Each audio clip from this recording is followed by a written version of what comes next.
we are now transitioning into is one of the most important and one of the most informative sessions of the entire Money Conclave 2024. And yes, therefore, we encourage each and every one of you to kindly join back. So, നമ്മളുടെ Money Conclave 2024ന്റെ ഏറ്റവും interesting ആയിട്ടുള്ള അല്ലെങ്കിൽ ഏറ്റവും informative ആയിട്ടുള്ള ഒരു സെഷനിലേക്കാണ് നമ്മളിപ്പോൾ move on ചെയ്യുന്നത്. The wealth creation in the age of startups 2.0. Startups 2.0 ഈ ഒരു ലാൻഡ്സ്കേപ്പ്, ഈ ഒരു ഇവല്യൂഷൻ നടക്കുന്ന ഈ ഒരു സമയത്തിൽ എങ്ങനെ നമ്മളുടെ ഇൻവെസ്റ്റർ എക്സ്പെക്ടേഷൻസിനെ ഇന്നോവേറ്റീവ് ഐഡിയാസായി അലൈൻ ചെയ്യുക എന്നുള്ള ആ ഒരു വെരി ഡിഫിക്കൽട്ട് ആയിട്ടുള്ള ആ ഒരു കോംപ്ലെക്സ് ടെറൈൻ, അതാണ് നമ്മൾ ഇനി ഡിസ്കസ് ചെയ്യാൻ പോകുന്നത്. And yes, I know some of you have chairs when outside and yes, നിങ്ങൾക്ക് മിസ് ചെയ്യാൻ പറ്റാത്ത ഒരു സെഷൻ ആയിരിക്കും ഇത്. അതുകൊണ്ട് തന്നെ ഇവരോടും we kindly request everyone to kindly come back and do not miss this session. So with that, yes, നമുക്ക് നമ്മളുടെ ഈ ഒരു സെഷന്റെ മോഡറേറ്ററിനെ ഇൻവൈറ്റ് ചെയ്യാം. Joining with us the Mr. Nagaraj Bolakkatti, the Senior Program Manager at DLabs at the Indian School of Business. And his experience, as I have mentioned, is a mixture of the versatile categories and also have been a very prominent judge of the Pitchathon. Thank you so much, sir, for being here with us. Kindly take your seat. And ഇന്ന് നമ്മളുടെ ഈ ഒരു സെക്ഷനിലെ next member എന്ന് പറയുന്നത് Subhadeep Sanyal ആണ്. And also നമ്മളുടെ പിച്ചത്തോണിന്റെ മറ്റൊരു പ്രൊമിനന്റ് ജഡ്ജായിരുന്നു. And he is a partner at the Omnivore Ventures and an investment professional investing in early stage companies, presently focused on the agri-tech, rural fintech, climate and sustainability supply chain technologies, and farm-sourced branded food ventures. And the third person to be joining in this session is Mr. Rahul Mamman, the founder at Hael. Can we kindly have Mr. Rahul Mamman join with us, please? And he is involved in the startups in the marketing space with pharma products, as have started a D2C business and is a part of various HL network. Thank you so much, Mr. Rahul Mamman.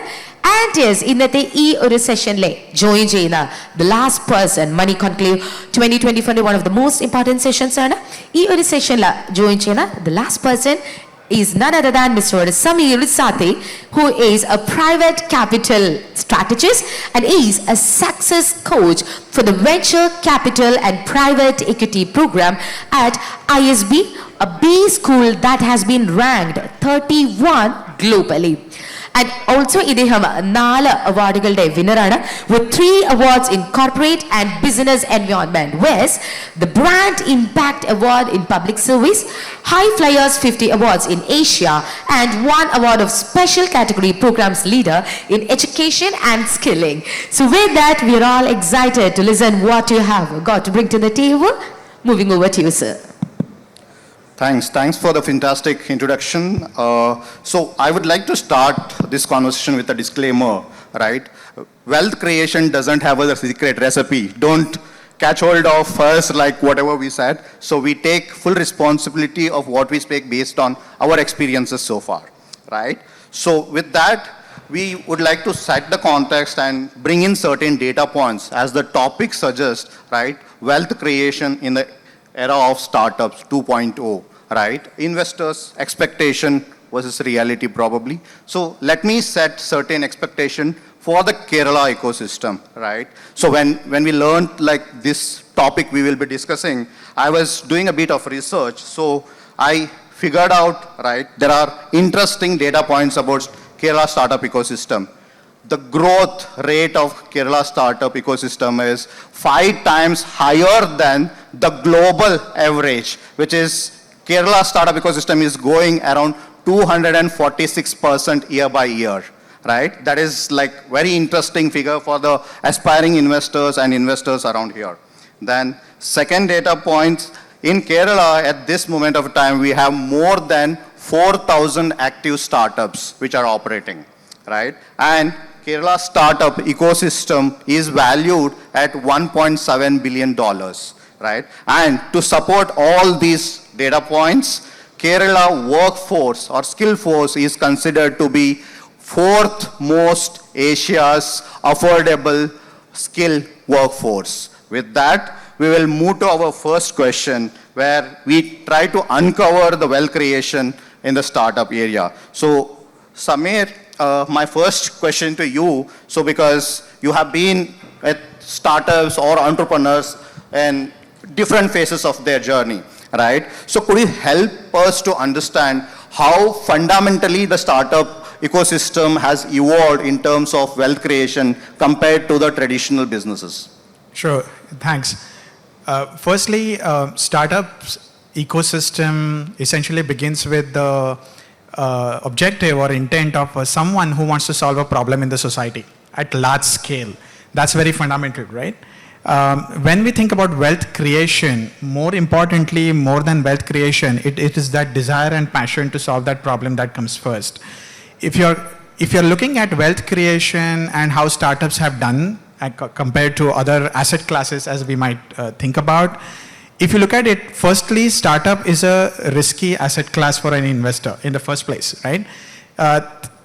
Just to give you quick statistics, and there are various estimates available, for every one successful startup, there are 10,000 or more that fail globally, right? And therefore, when you think about wealth creation, it's important to understand what's essentially your risk appetite as an entrepreneur. And if your risk appetite is such that you are willing to live with these odds of success, then startup is the right class for somebody who wants to venture into.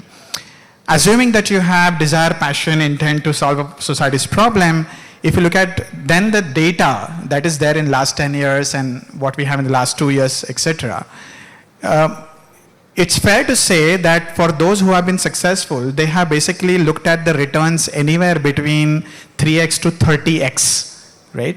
But those who have been unsuccessful, their rate of returns have been 0, -5, below 10%, etc. So it is not very handsome if you think about it compared to the other asset classes, right?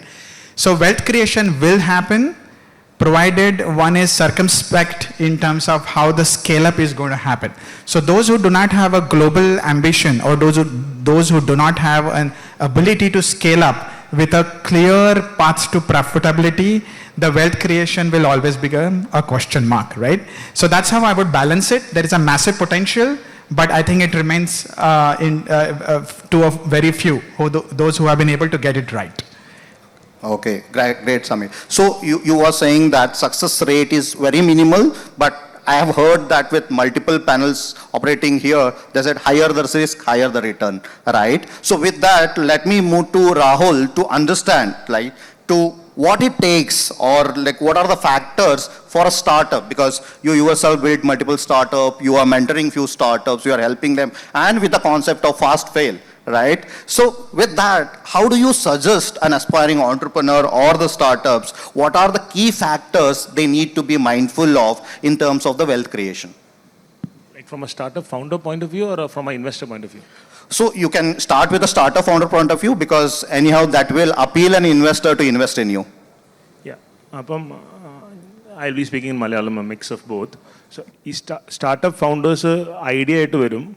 Upon the investors, palaverum families, nokum, so friends, or before even go to professional investors. I think that at a very early stage, we invest in a team because idea will go through multiple iterations. Final revenue stage like ettumum. Alla adin kanana idea no illa. Ellarum thodangumbol startup or founder valare passionate aayirikkum. A passion venam, and without passion you cannot do something. But okay, also being blinded by passion also might not be great. I'm sure people say that. So adonnu venam. So I am part of Kerala Angel Network. I've done a few investments.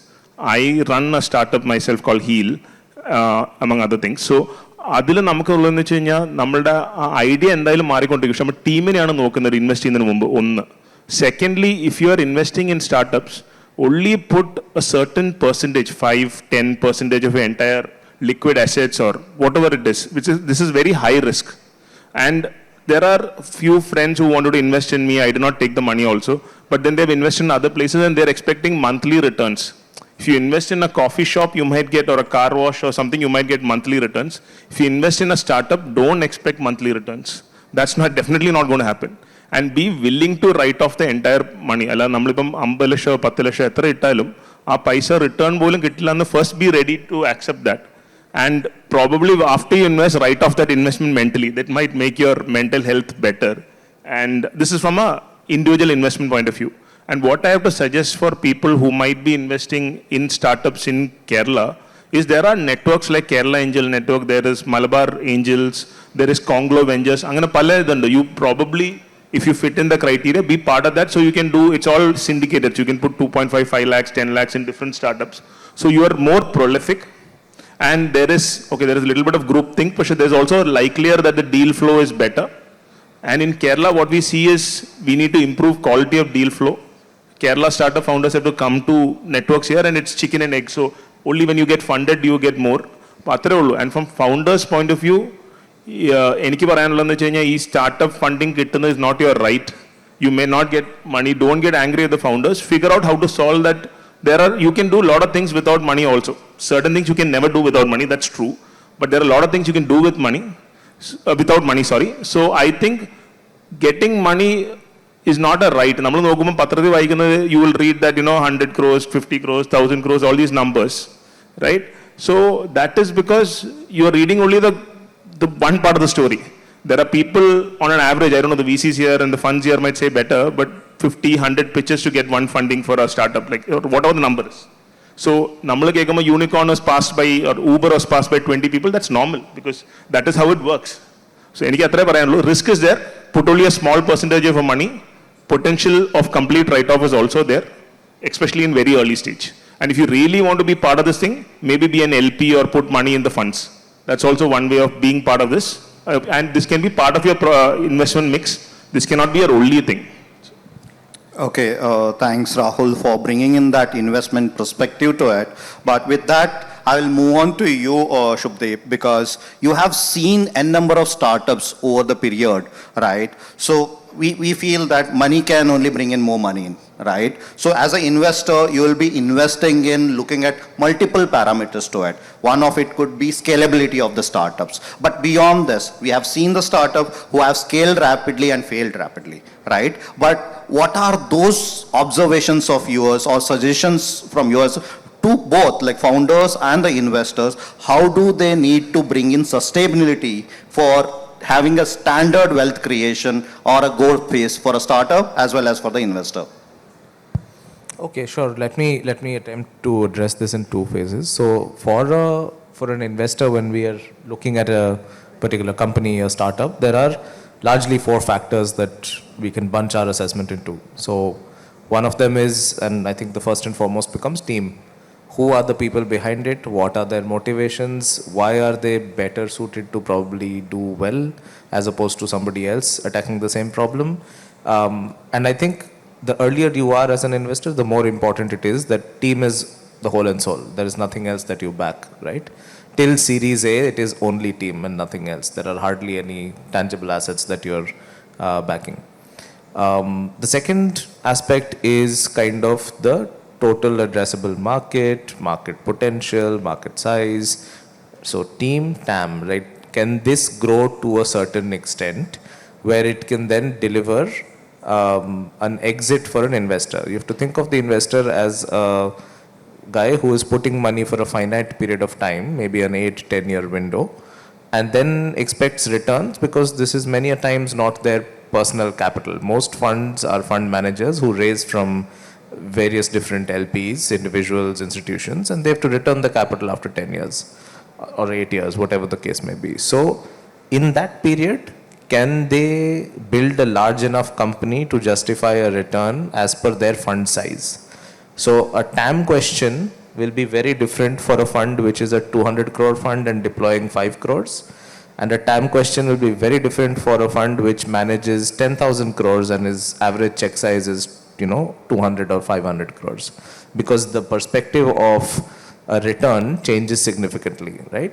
We have seen this in our own journey. When our first fund, which was a 300 crore fund, we could easily underwrite companies which could potentially maybe even reach 400 crores, and we were extremely happy about it.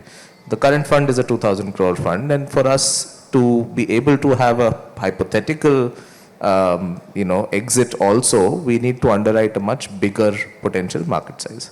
So the second part is TAM. The third is traction.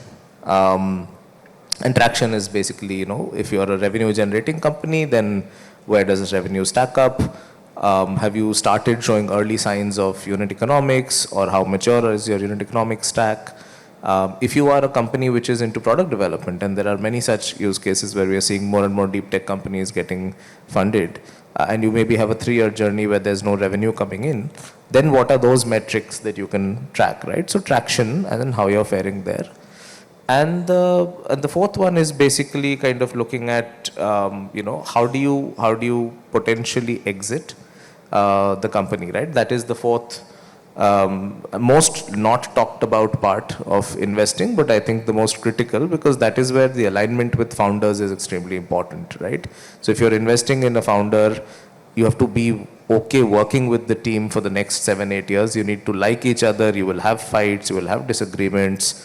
But as long as there's a common goal that, at some point I need to step off this bus, you can continue running if you'd like. That clarity and that maturity is very important to have. Yeah. So that's kind of on the, on the investor side.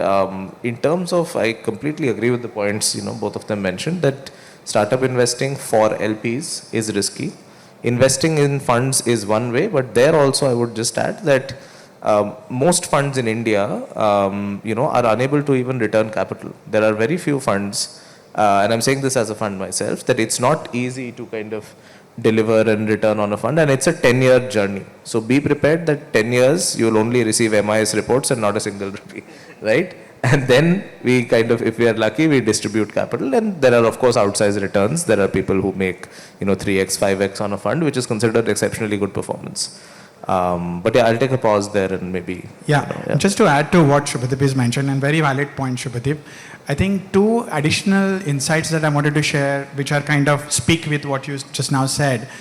I think from the founder's perspective, if you're thinking about a venture and you want to launch your own company, make sure that you have clarity in your mind in terms of how differentiated it is. Because what is happening today in different industries, in different sectors, is that the ability and the pace to copy a particular model or particular idea is becoming better and better and better.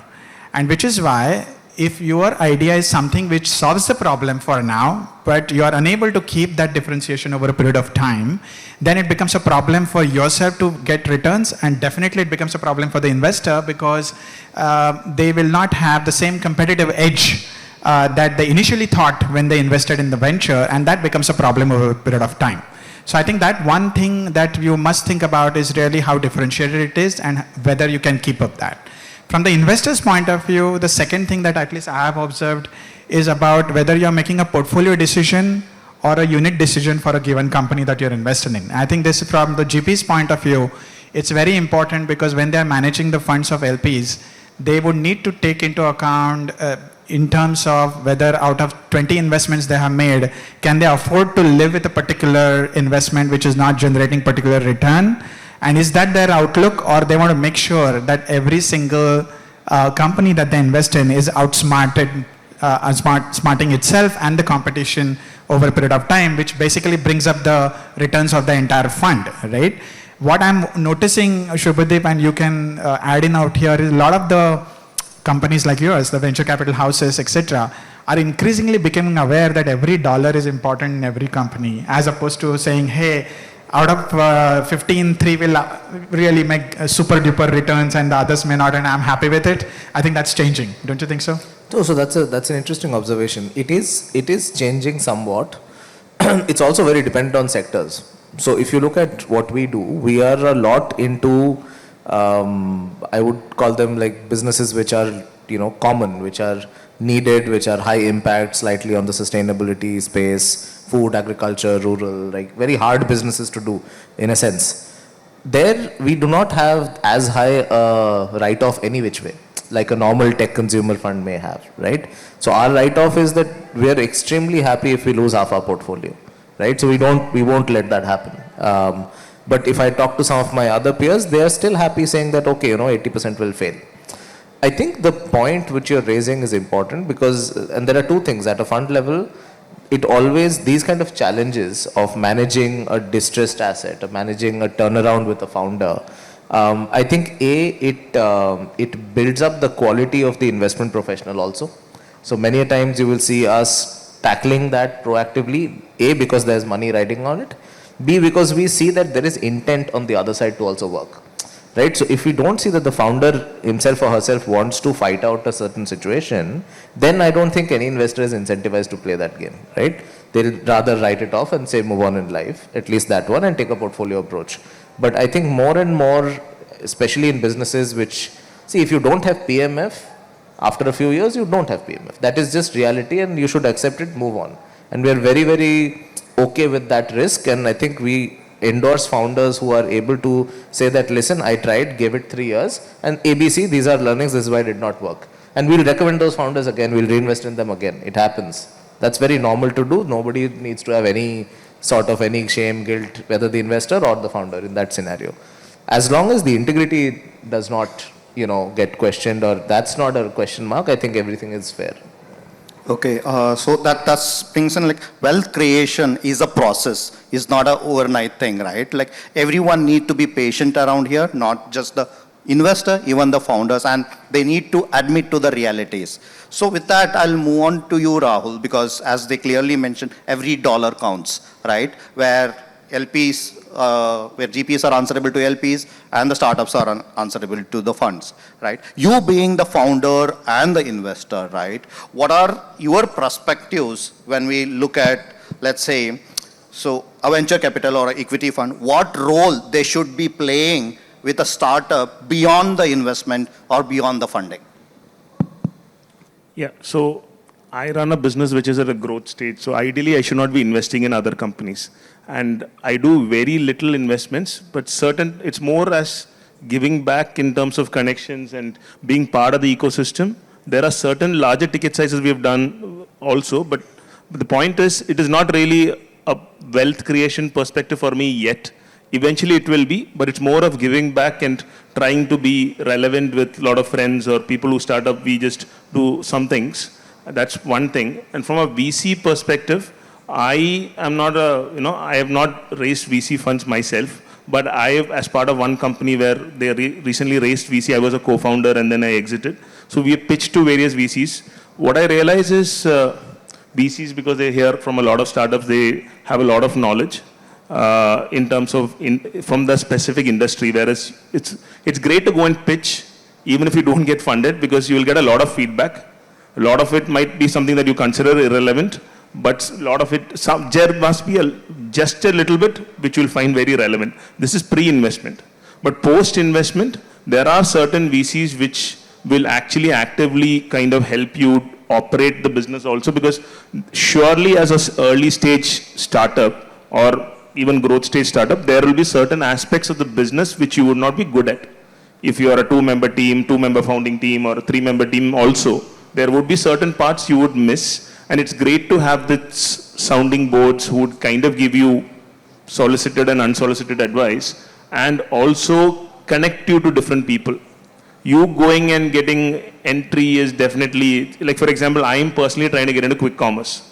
And it's a gated place right now for me to get in. But if I were, for example, funded by one of the guys, I'm sure I would be on the quick commerce platforms by now, from a Hael perspective. So I think VCs can open a lot of doors for you. Money is one thing, but money alone is not the thing. But money is obviously important. Nobody else can write the checks that VCs can write. Certain family offices can, but very few can, and that too mostly early pre-Series A or Series A stage at best. So I think they give you money, they give you connections, and they open doors, and they give you advice and help you operate the business in certain cases. Some have a good reputation for this, some don't. So you need to do your DD from an investor, like a startup should do the DD on the investor, and figure out who is good, who is not. There are a lot of investors who talk a lot, but sometimes talk and action might not be matching. So it's good to do DD. Assuming you have the luxury.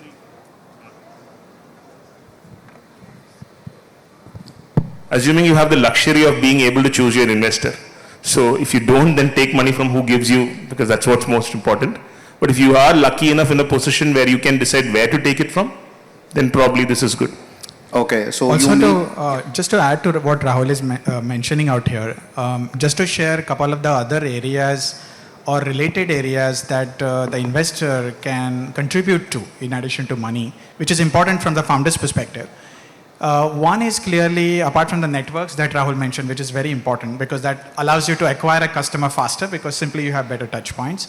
Second is really in terms of the execution excellence because as after the money is given, then relying on the founder and his or her knowledge to be able to run the company efficiently could be risky. Just because the founder is brilliant in ideation doesn't mean it's brilliant in leadership. And that means there are execution challenges. So a lot of the venture capitalists now are kind of becoming venture studios, or they are basically building the capability in the investing companies in terms of the execution excellence, bringing in consultants and people who are very good at execution to be able to help the founders to be able to do that. And that maximizes the probability of success. The third thing is governance. A lot of the founders are unfortunately very poor in understanding what is it to basically be compliant and govern their own companies well. And that's where the venture capitalists can play a significantly high role in making them aware, helping them to sort of connect with the right people in the governance, and obviously mitigate the risk of any misuse of money at the end of the day. So apart from the network, it's all about management ability. It's about making sure that the governance is given. And the third is really in terms of making sure that at every stage, the sustainability of the venture is maintained by being with the founder on a regular basis, right? And the time that they can allocate post-investment is always better than time that they can allocate pre-investment, remember. Because every 500 applications you receive, you probably invest in one or two from the investor's point of view. But post the investment, they need to spend that time, it's my view. Got it, and I think just one more point in terms of the work, and I think Rahul mentioned the right point. You, as a founder, you need to make your investor work for you. That's what kind of we believe. So the more you're engaging, open and pushing, you will get that much time and involvement also. The other area where I think we end up working a lot is actually storyboarding with the founders and helping create a capital journey, whether it's debt, equity in the future. VCs become kind of your first de facto bankers, right? That's what we like to say as well. So a lot of our time actually goes into ensuring that our companies always have money related competitive advantage also, right? So that's another area where... Okay, got it. So with interest of time, we'll have to be a little quick with the further round. So with these things, with three perspective of yours where we understand screening of a startup from the investor is one side, but wherein screening of the investor from the startup side is also very much important. Also, as Samir mentioned, like it's a high time where when we are talking about product market fit, we should be talking about product founder fit also, right, in the long journey of it, whether the sustainability of the startups. With that, so like any investment counts with a dilution of the equity. Samir, you have been teaching people around venture capitals, right? So what do you think that like a startup raising an investment is at what cost of their wealth dilution, not only the equity dilution? Well, that's an interesting question. From, let's say the ranges of, let me answer this question in two parts. The first is in terms of equity dilutions, and the second is in terms of equity as one asset class, and then obviously there are other areas that the founder may have invested in. I think, right at the start, when you are at the early stages, I have seen at least founders who are looking at a divestment of 10% or 15% in the first round or the second round tend to have just a good balance in terms of divestment and the money that is obtained for the further rounds of investment, because that provides enough stay power in the business, and that's a comfort feel for the first investor because then the founder is staying invested, and also therefore the stakes are higher. And then the further rounds of dilutions that happen typically could go to 60% max before the exit happens, or 70% max. That's when the founder would get a lot of returns, and so will the investor. And of course, this will vary from sector to sector, and this will vary from, in terms of the different check sizes that are sort of given. In terms of the different asset classes and entrepreneurship as one of them, from the founder's perspective, I would say it's very deal specific and very individual specific, because one has to think about putting your money in a venture that you want to lead, maybe not more than 5 to 10% to start with, but typically the people who have higher risk appetite tend to go in full time there, right? Which means out of their entire wealth, they are basically looking at money raised from family, friends, and themselves, being completely put in as far as their new venture is concerned. And fundamentally, that's itself is a high risk game, right? So if you think about dilution and equity, those are the statistics that I thought would be interesting from a success point of view, and kind of some benchmark in terms of dilution. But if you're starting a venture, make sure that you're full time in it, but perhaps not investing more than 25 to 30% of your entire wealth. And that's broadly what I've seen, at least in my experience, tends to work. I've seen founders who basically look at spending part-time just to test the waters, whether the venture is working, and investing full money, problem, or vice versa, wherein they are investing very little money but full-time. Either way, it could be a problem. So I think that balancing is very critical. Okay, well said, well said. So that balance is very essential. When we say balance, so any startup founder or anyone comes with an idea, or any investor invests in a startup looking to make more money, right? So because we might talk about a lot of impact, everything, that all are true, but primary thing for you to talk all those things also, you need money. So in that, which brings me to Subhadeep, right? So how, like, an exit, right? Like when you say that, like exit for an investor or for a startup, how like IPOs and acquisitions play a pivotal role in terms of creating wealth for all the stakeholders which are associated with the startup? So I think they do. I think it's an immensely important part of building companies, whether as a investor or as a founder or as an employee also, right? There are ESOPs, and we have now seen enough demonstration of ESOPs creating wealth as well. If you're early founders, early employees in companies. So I think having liquidity events, one must understand they don't come by very often, right? We can all wish that every company IPOs, we can all wish that every company should reach a certain level in terms of returns, but many don't, right? So as an investor, as a founder, and as early employees who have ESOPs, you need to be cognizant that whenever there is a liquidity event, whether it's through a secondary sale, whether it's through a larger round where some bit of secondary is being done, it is completely okay to take some points off the table. It is completely okay to think about your basics, because a lot of sacrifice goes into building a company. Like, that goes without saying. It's not just you as a founder, your family and everyone involved is also giving up on precious time which will not come back. So it's important to have that ability to take on wealth. At the same time, don't be short-term greedy. Short-term greed does not help. You can make money once in a while, but then if you're as an investor or as a founder, if you're the only one making money at the cost of somebody else, this is a small community. Word gets around, and at some point or the other, there will be payback in that sense. So we can all say that, that guy made a quick buck and all, but then they're doing it for the short run. That's not a lot of fun, I would say. But yes, it is important to have, which is why I said that when you're building, there will be certain parts in the journey where you will have opportunities to think of exiting. You will have opportunities of raising capital or money chasing you. It is not a bad thing to generate wealth while being on this journey, right? You have sacrificed.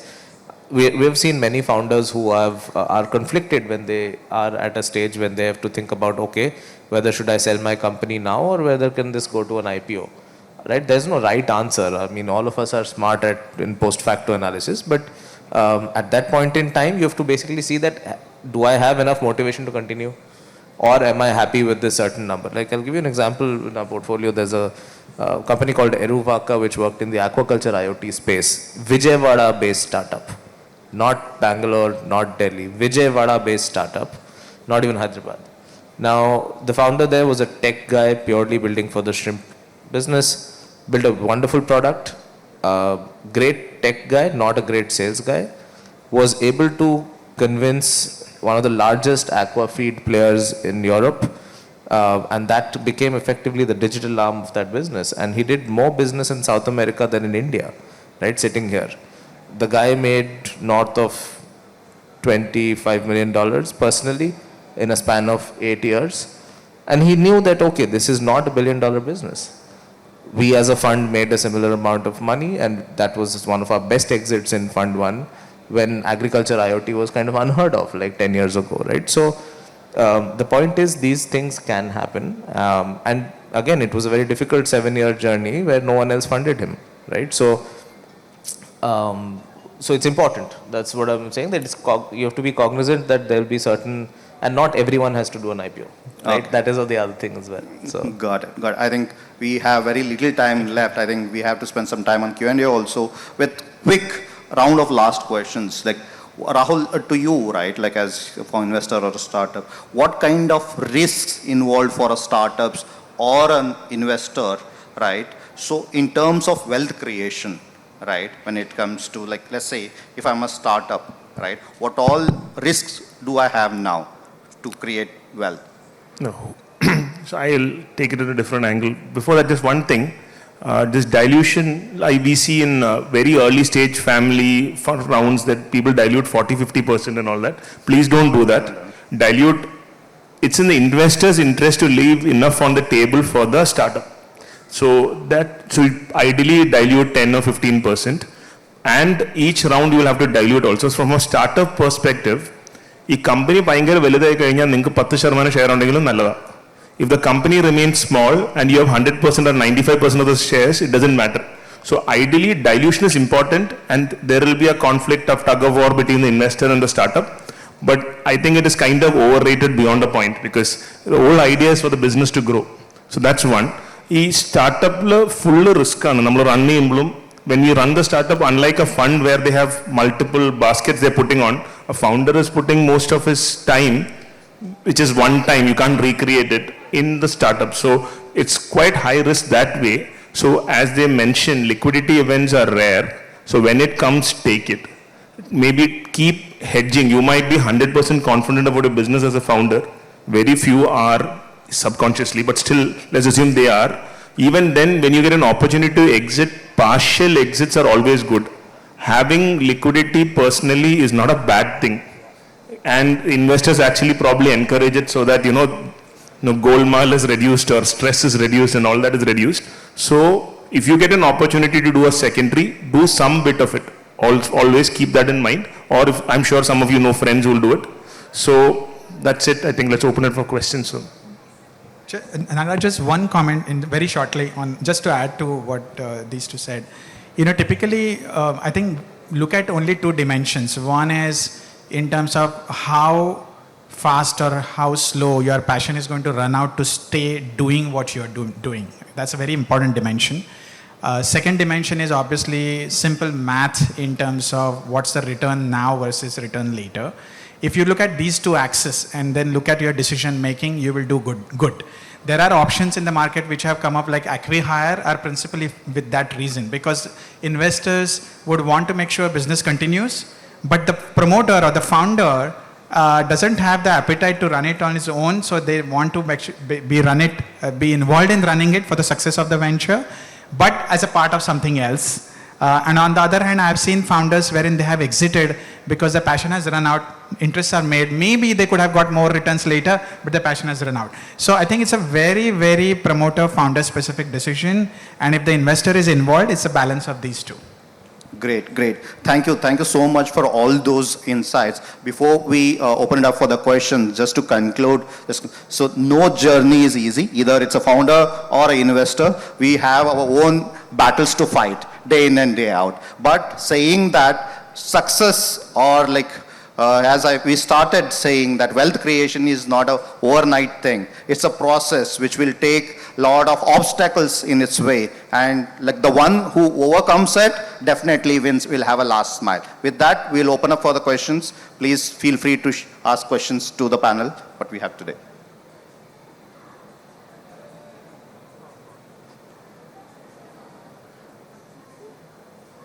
So nobody wants to create wealth, or everybody is hungry. Well, yeah, I think we are in Kerala, everybody is having wealth. Okay, so if anybody doesn't have questions, okay.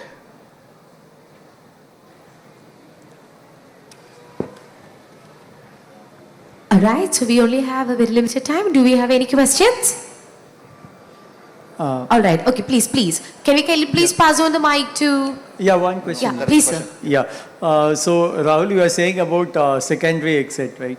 So, just a query, I'm just raising my pre-seed now. So, in case if an investor is investing, say a VC is investing, right? It's for the business, right? So, in that case, is it possible, when a VC comes in, you have another secondary exit where you can probably dilute at 2%? Because at some point, you also need money to survive, right, as a founder. So, does it happen in seed, series A, or at what point can a founder take some exit? Yeah, so I might not be the best experts, they will go for it, but I'll just give a quick thing. Yeah. First stage and all, taking secondary looks a little bad if you're Yeah, that's what I asked, yeah. So, you could negotiate a salary. Yeah. Because that is sustenance for you. And typically how it works, because I have done a couple of deals where I was co-founder, so exited, there's a differential price in primary and secondary. So when you do your secondary, it's at 30-40% discount or 25, depending on this thing's deal size. And that helps the fund get in a blended price, which is better, and you get your exit. Because a primary has got a premium because money is going for growth. The other one is an exit. So it all depends, and also sometimes they want some people off the cap table. And that is quite important for them, or number of people on the cap table. Like as we were doing individual investments, now it's become a syndicate and we do through lead angels or, so that there's only one entry on the cap table, which is useful future rounds. So I think initial stages, if you're going to, at best you can negotiate a salary. You should also probably, if you have no other option. And at series A or something like that, maybe small percentages can be diluted. Let the experts answer, but that's what I think. Sure. So I think pre-seed becomes a bit early, frankly. Correct. And Rahul's right. So what we've seen people do is negotiate a compensation. There have also been cases, very few, where if there's been certain setup related costs, right, which the founder has incurred, or one time kind of, let's say there's a director's loan, right, of a certain amount, the investor is happy to say that, okay, let's kind of put that. But that should not be more than 3 to 5% of the overall check that's coming in, right? And that's a comfort and understanding that you've built. The second piece which investors will look at is how many years have you been at it before you're raising. If you've been in the journey for 3-4 years already, then there is comfort. It makes sense. There's a little bit of comfort which is required. Let's either do a discounted secondary or let's do like a loan write-off and put it as part of the budget. But it shouldn't be a very big amount. That's the whole point in the early stages. Yeah, no, I was just asking that because at some point money does become a pressure. 100%. Especially if you're 3-4 years into it. Exactly, I completely agree. So it just blocks out the negative things which always come in, right? Fully agree. That's why I was, All right. Thank you. I think one element that you have got to remember is that whenever you make a decision to be an entrepreneur, remember what we said, it has to be a long haul, right? So your preparedness to stay in that risk zone or discomfort zone is very important from the founder's perspective. Assuming that things go wrong or south and then you have a really hard press for money, and let's say you're only 3-4 years into the venture, at that point of time, it's a very critical decision for the founder because they have to be very practical. So one is to passion about running it and making it work. And a lot of times I've heard this loosely given advice, never give up. But in fact, I would say it's smart to give up at the right point of time. So you need to think about liquidity even not necessarily as giving up. If it is partly illiquid or partly you're exiting, your mental equation becomes very important. So I would just add that. Yeah, nice point actually on that. Supposing, we all get in as founders thinking this is the X amount we have, we'll try our best with this. But as you get in, it just keeps increasing because at some point you've figured it out, but still you need to dig deep, right? So it just sucks you in, and at some point you're forced to think of such things. Yeah. Some people dig a larger holes than they start, and I was leading an investment, very small ticket size, like 1 crore in an angel investment. These guys had not dug deep at all, but they realized they can't build it, and they quit and took up jobs. Okay. So sometimes it makes sense to quit, give up at the right time. So I think that's a dicey thing. Don't have this mountain of debt which is more than what you could ever solve later on. Correct. Yeah. Thank you so much. Thank you. So now, can we kindly please pass on to the last question of the session too? My name is Archana. I come from a startup company called Go Easy. which has been 3 years old. So you as an investor, what does you look when investing in a startup company? Because the profit that we generate, which have to be turned back again into the working capital or the like running of the company. So as an early stage investor, what will be the things that you will be looking up in a company? I think we have covered this question, so where we did mention. So, but still, he will. We talked Sorry, about. I was not No, in no the problem. session. We talked about team, TAM, traction, and exit potential. So, who are the people behind it? How large is the market Some cases, potential? people see the face of the founder. Some they see the industry. Some people Correct. returns. All of them. They'll see who's the Finish. team behind it. They'll see the industry and potential that this can scale into. They'll see what has the company done. Has it been capital efficient? What kind of traction do they have? Whether it's sales or other At metrics. what point does the investor actually has to get exited? Different for different investors. Every fund typically will have a fixed fund life. So you, as we were discussing, that you need to do your diligence on the investor to figure out which year of their fund life they're in. If you're in the first year of their fund, they probably have 7-8 years to work with you. If they're in their 5th year of investments, they probably have 4 years to work with you, right? So it depends on the fund as to how much time to exit they have, and it's an open conversation you can have with investors. And if it's their own personal money, then they have longer to go with you, right? So it's a Which yeah, one does hits better, a strategic partner or a VC? depends on what your company is building. Thank you. So just to simplify that question and get a realistic answer to it, so as an investor, like you guys can answer, when do you invest in a startup? Like we know there are different parameters. To survive, to sustain, or to scale?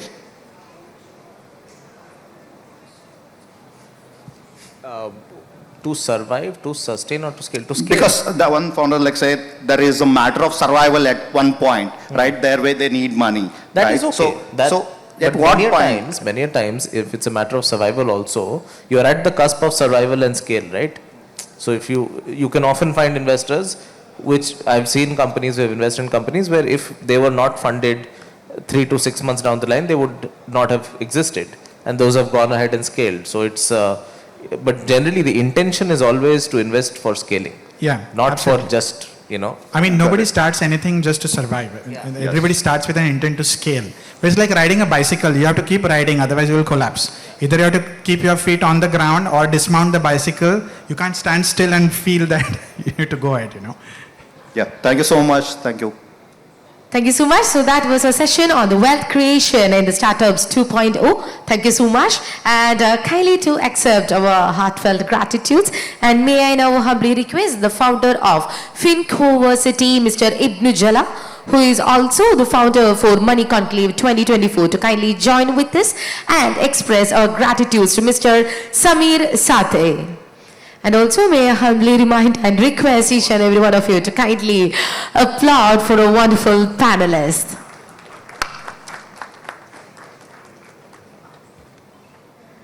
Thank you so much for your esteemed presence in all these 2 days. Thank you so much. It means a lot.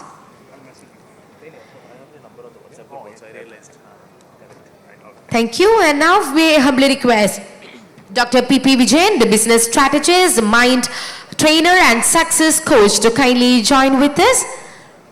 And please do the honor of handing over a token of appreciation from Money Conclave 2024 to Mr. Rahul Mamman.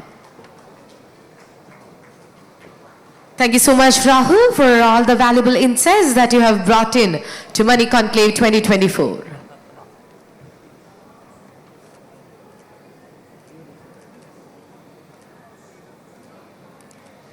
Thank you so much, Dr. P.P. Vijayan. And yes, now may I humbly request Mr. Abhijit Preman, FCA with 10 plus years of experience, to kindly join with us and express our gratitude to Mr. Subhadeep Sanyal. Thank you so much, Subhadeep, for being here with us on this very expert-led panel discussion, as well as for having brought in all those valuable insights into the Money Conclave 2024. And finally, let me bring upon the stage Mr. Shihab Meshri, the serial entrepreneur, management consultant, and asset and trust planner. Can we kindly have Mr. Shihab join with us? May also request you to kindly express our gratitude to this wonderful moderator who have very efficiently conducted this event within the time limit as well. That needs to be very specifically mentioned right now. And let us all give a huge round of applause.